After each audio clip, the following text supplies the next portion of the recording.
Market లో invest చేసి మీ డబ్బులు డబుల్ చేసుకోవాలనుకుంటున్నారా? సుందరరామిరెడ్డి గారి సెమినార్ కి అటెండ్ అవ్వండి.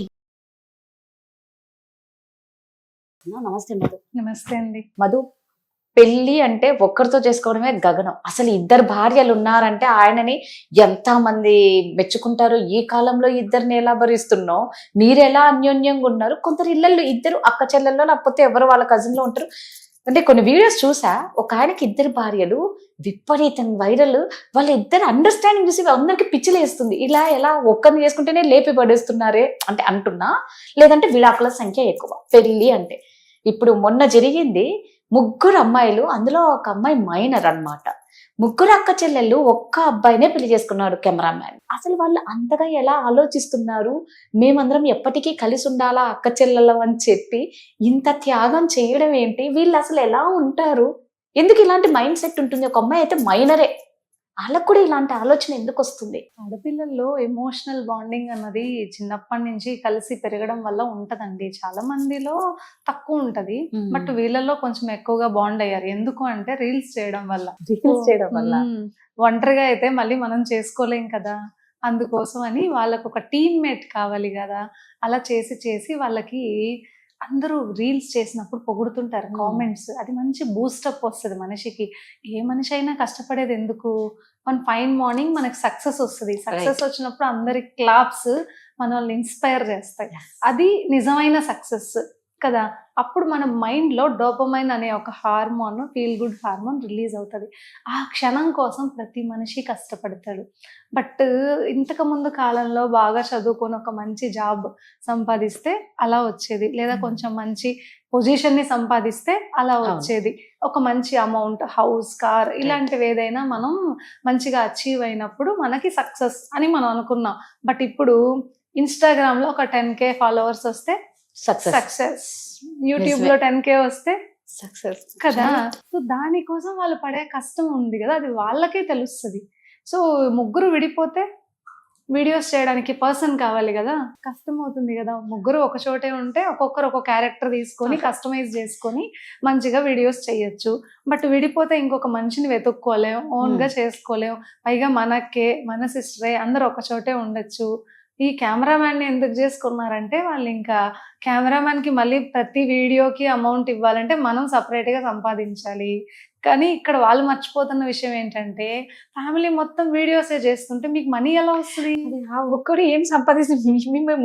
మీ ముగ్గురికి పిల్లలు ఎంతమంది అవుతారు, మీ ఫ్యామిలీ ఎంత అవుతుంది? అలా ఎలా చేస్తాం? ఎందుకు అంటే ఇప్పుడున్న సొసైటీలో ఒక్క వైఫ్ అండ్ హస్బెండ్ నుండి ఇద్దరు పిల్లల్ని సాకడమే చాలా కష్టం అవుతోంది.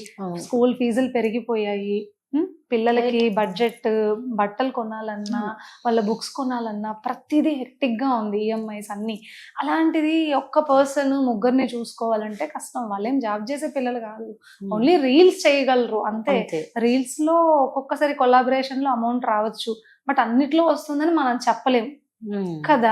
అలా ఆలోచించకుండా, కొంచెం చిన్న ఏజ్ కదా పిల్లలది కాబట్టి వాళ్ళకు వస్తున్న బెనిఫిట్ ని ఆలోచించి వాళ్ళు చేసేసుకున్నారు అంతే. ఫ్యూచర్ ని ఆలోచించలేదు. ఫ్యూచర్ ని ఆలోచిస్తే ఎందుకు చేసుకుంటారండి? ఇది బాగా డోపమైన్ హిట్ అన్నమాట. అందరూ పొగిడి నీ వీడియో బాగుంది, నీ ఫేస్ బాగుంది, నీ శారీ బాగుంది, నీ అవుట్కట్ బాగుంది, ఇట్లా ఫిట్టింగ్ అంతా బాగుంది అని చెప్పి ఏదో ఒకటి వాళ్ళు చేసిన వర్క్ ని వాళ్ళు పొగుడుతుంటారు. ఎందుకు పొగుడుతుంటారు? వాళ్ళకేం పని ఉండదు అక్కడ. జెన్యున్ ఒక రైట్ ఎవాల్యుయేషన్ అన్నది కరెక్ట్ పర్సన్ చెయ్యాలి. రైట్. మీరు రీల్స్ చేయడం తప్పని నేను అన్ను, పనికిమాలిన పంచాయతీ అని కూడా నేను అనను.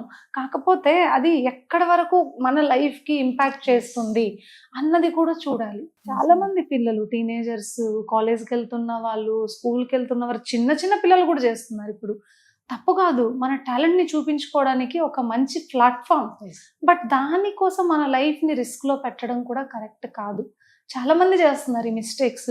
ఇన్స్టాగ్రామ్ లో వచ్చే మెసేజ్లకి మనం రిప్లై ఇచ్చి లైఫ్ ని వదిలేసుకోవడం. ఎవరో వాడు ఏం చేస్తాడో తెలియదు, కానీ మన ఫ్యామిలీని, మన పిల్లల్ని, భర్తని అన్నింటిలో వదిలేసి వెళ్ళిపోయే వాళ్ళు కూడా ఉన్నారు ఏం తెలియకుండానే. ఎందుకు అంటే ఈ చాట్ బాక్స్ ఆప్షన్ అనేది లేకుంటే బాగుంటదేమో నాకు అనిపిస్తుందండి.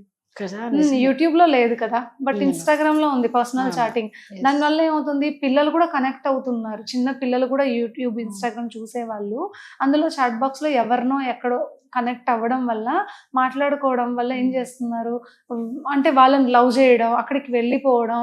అలా ఈ మధ్య కూడా ఒక రీల్ వైరల్ గా అనిపించింది. ఒక చిన్న అమ్మాయి వెయిట్ చేస్తుంది చైనా నుంచి వచ్చే అతని బాయ్ ఫ్రెండ్ కోసం. 18 years ఉంది ఆ అమ్మాయికి. బాయ్ ఫ్రెండ్ దిగాక చూస్తే తనకు ఒక 65 years ఉంటది. బా. కానీ చైనా వాళ్ళు ఎంగగా కనిపిస్తారు కదా, సో రీల్ లో అతనికి ఎంగగా కనిపించాడు ఆ అమ్మాయికి. ఆ అమ్మాయి ఎక్సైట్మెంట్ లో హక్ చేసుకుంటుంది, చూసే వాళ్ళందరూ నవ్వుతున్నారు, నీకు ఇంకెవరు దొరకలేదా అమ్మా అని. అందము, మనిషి, వయసు, సంపాదన కాదు, ఎమోషనల్ గా వీళ్ళు మంచిగా లాక్ అయ్యారు అంతే. ఎందుకంటే టీనేజ్ లో ఆ హార్మోన్స్, బాడీ అలా ఉంటుంది. At the same time parents కన్నా టైం ఇవ్వలేదు అనుకోండి, ఎవరు మాట్లాడతారా అని వెతుకుతుంటారు వాళ్ళు. వాళ్ళని ఒక్కరు కన్సెంట్ తో మాట్లాడినా కూడా ఇంకా సింపుల్ గా వాళ్ళు లాక్ అయిపోతారు అక్కడ అంతే. ఆ ఏజ్ చాలా సీరియస్, క్రిటికల్. మనము దగ్గరుండి పిల్లల్ని ప్రతి నిమిషము చూడాలి, చాలా కేర్ఫుల్ గా ఉండాలి అసలు. నిజంగా రీల్స్ కోసం వాళ్ళ రియల్ లైఫ్ నే సాక్రిఫైస్ చేసుకున్నారా, చేస్తున్నారు, నాశనం చేసుకుంటున్నారో అర్థం కావట్లేదు. మీరు అన్నట్టు ముందు ఫ్యూచర్ ప్లాన్ అనేది వీళ్ళకు రాదు. ఆ టైంలో హ్యాపీగా ఉన్నామా, ఎంజాయ్ చేసామా, ఇంతే అనుకుంటున్నారు. 3 భార్యలు 1 భర్త అంటే వీళ్ళకు పిల్లలు ఎంతమంది, వీళ్ళు ఏం చదివిస్తారు, మీరు అన్నట్టు ఏం పోషించుకుంటారు ఒకళ్ళకి వాళ్ళని. చాలా కష్టం అవుతుంది కదండి. మీరు సరిగా ఇప్పుడు మీరు పెళ్లి చేసుకున్నారు బానే ఉంది, మీ వీడియోస్, మీ రీల్స్ బానే ఇంతటితో ఉంటాయి. అయిపోదు కదా. పిల్లల్ని మీరు సరిగా పెంచకపోతే వాళ్ళు దేశ ద్రోహులు అవుతారు. వాళ్ళని వాళ్ళు పోగొట్టుకుంటే వాళ్ళ లైఫ్ ఓకే, బట్ దేశానికి ఏదైనా నష్టం జరిగే వాళ్ళలాగా వాళ్ళు మారితే, డ్రగ్ అడిక్షన్ అయితే, ఇంకేదన్నా జరిగితే ఎలా, మీరు ఎలా చూసుకోగలరు, ఎలా చేయగలుగుతారు, అది కూడా ఆలోచించాలి కదా. ఈరోజు మన పాసిబిలిటీస్ మాత్రమే మనం ఆలోచించుకుంటున్నాం, బట్ రేపు ఫ్యూచర్ ఇవ్వాలని అనుకునేటప్పుడు మాత్రం చాలా కేర్ఫుల్గా ఉండాలి ప్రతి తల్లిదండ్రి. ఫస్ట్ మీరు కలిసి ఉంటారా లేదా, లైఫ్ లాంగ్ మీరు ఎంత కమిటెడ్గా ఉంటారో తెలుసుకున్న తర్వాతే ప్రెగ్నెన్సీ ప్లాన్ చేసుకోవడం చాలా ఉత్తమం ఇవాళ రోజుల్లో. ఎందుకంటే 1 గంటకి 2 గంటలకే డైవర్స్ తీసుకుంటున్న వాళ్ళు ఉన్నారు.